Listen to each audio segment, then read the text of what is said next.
절차적인 부분이에요. 아까 이제 배당 요구를 해야 된다 또는 우선권 행사 이런 거 신고를 해야 된다라고 하는 부분은 상임법에는 내용이 없고 그 절차법, 민사집행법이라든지 국세징수법 이런 것에 있는데요. 이 부분은 그래서 이제 요건으로 이 배당 우선 변제권이 제대로 행사되려면 이런 배당 요구 신고나 우선권 행사 신고 이런 것들이 필요하다라고 하는 부분을 요건으로 더 넣은 겁니다. 민사집행법 88조에 보시면 배당 요구 그래서요.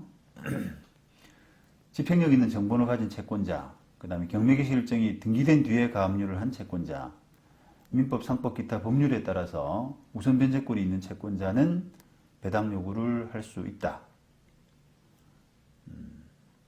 그 다음에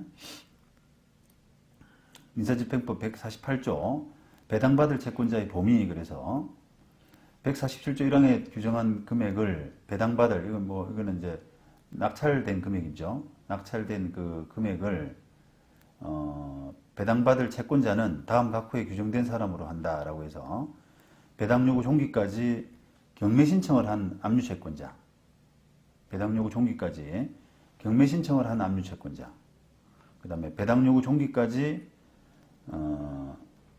배당 요구를 한 채권자, 요기에 관련된 거죠. 아까 위에 부분이 배당 요구 종기까지 배당 요구를 한 채권자, 그 다음에 첫 경매 개시 결정 전에 등기된 가압류 채권자, 그 다음에 저당권, 전세권, 그 밖의 우선 변제 청구권으로서 첫 경매 개시 결정 전에 등기되었고 매각으로 소멸하는 것을 가진 채권자 이렇게 되어 있습니다. 그러니까 배당받을 채권자의 범위를 이제 보시죠. 88조에는 배당 요구를 할 수 있다. 이런 사람은 배당 요구를 할 수 있다라고 하고 그 다음에 배당받을 채권자는 요런 범위다라고 했는데 보세요. 이게 이제 배당 요구를 하지 않더라도 배당 요구 종기까지 원칙적으로 이제 배당 요구를 해야 되는데요. 그러니까 배당 요구를 하는 방식은 그야말로 순수한 배당 요구의 방식이 있을 테고 아니면 배당 요구 종기까지 경매 신청을 한 압류 채권자, 뭐 1순위 압류 경매 신청은 뭐 여러 개 중복될 수가 있죠. 그래서 그런 그 배당 요구 종기까지 하여튼 경매 신청을 한 압류 채권자도 배당이 되고요. 그 다음에 이런 경매 개시 결정 첫 경매 개시 결정 등기 전에 등기된 가압류 채권자, 그 다음에 첫 경매 개시 결정 전에 등기되었고 이런 저당권 같은 등기되었고 매각으로 소멸하는 것을 가진 채권자 이렇게 해서 우리가 배당 요구 없이 당연 배당될 수 있는 사람으로서 요런 걸 봅니다. 이거 지금은 배당 요구 한 채권자잖아요.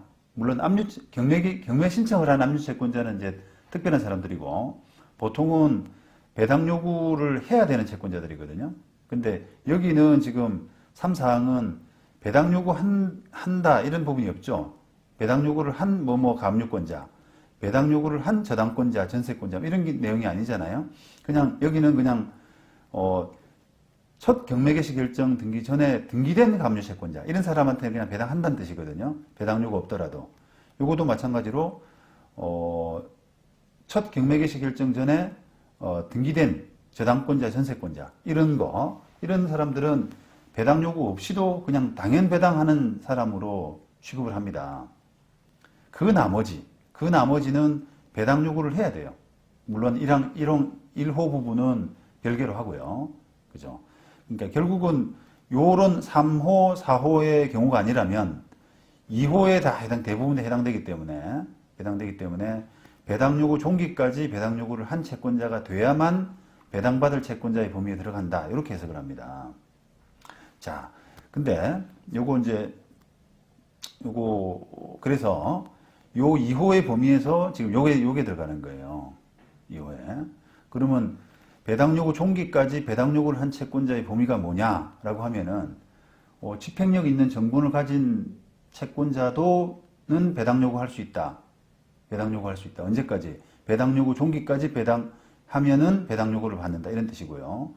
그 다음에 배당 경매 개시 결정이 등기된 후에 가압류를 한 채권자도 배당 요구를 해야 되죠. 배당 요구를 해야지 배당을 받을 수 있고 이런 구조란 말이에요. 그 다음에 저당권자도 간혹 그런 경우가 있어요. 지금 요 4호에는 당연 배당, 배당 요구 없이 당연 배당 받을 수 있는 저당권자는 경매 개시 결정 전에 등기된 사람은 지금 배당 요구 없이 당연 배당되는 사람으로 취급을 하고 있지만 실무상으로 그러면 저당권 그러니까 경매 개시 결정 이후에 저당된 거는 그거는 배당을 못 받지 않느냐 이렇게 사람들이 생각한단 말이에요. 그건 아니에요. 왜냐하면은 그 저당권자는 그러니까 경매 개시 결정 이후에 저당권 설정된 저당권자는 4호에서 정하는 당연 배당권자는 아니죠. 그러니까 배당 요구 없이 배당을 받을 수 있는 당연 배당권자는 아니지만 여기에 해당될 수 있단 말이죠. 배당 요구 종기까지 배당 요구를 한 채권자에 해당돼서 지금 여기 보시면 그 사람이 경매 개시 결정 이후에 저당권을 했고 and 배당 요구 종기까지 배당 요구를 하면 되는 거예요. 그냥 그러면 배당 자격이 생긴다는 겁니다. 그래서 이제 그런 저당권자 자칫 잘못 보면은 이게 이제 저당권은 그냥 경매 개시 결정 이후에 된 저당권은 뭔가 배당이 안 되는 것처럼 조금 오해를 많이 하더라고요. 그래서 요 부분을 조금 말씀을 좀 드리는 겁니다. 그러면 임차인이다라고 하면은 임차인은 만약에 임차인이 자기 임대차 보증금을 보호하기 위해 가지고 경매 개시 결정 전에 저당권으로서 뭔가를 할 수도 있잖아요. 그죠? 그러면 배당 요구가 굳이 필요 없죠. 배당 요구 종기까지 배당 요구를 안 해도 됩니다. 그 다음에 임차인이 상인법상 임차인이 자기 보증금 보호하기 위해 가지고 전세권을 했다라고 하더라도 역시 마찬가지로 경매 개시 결정 전에 등기가 됐다면 배당 요구 종기까지 배당 요구를 할 필요가 없죠. 하지만 이런 경우는 이제 특별한 경우니까 그냥 일반적인 상인법상의 임차인이라면 그 배당을 받기 위해서 그 해당에서 배당을 받기 위해서는 배당 요구 종기까지 배당 요구를 해야만 원칙적으로 그 배당을 받을 수 있다라고 하는 그런 뜻을 말씀드린 겁니다.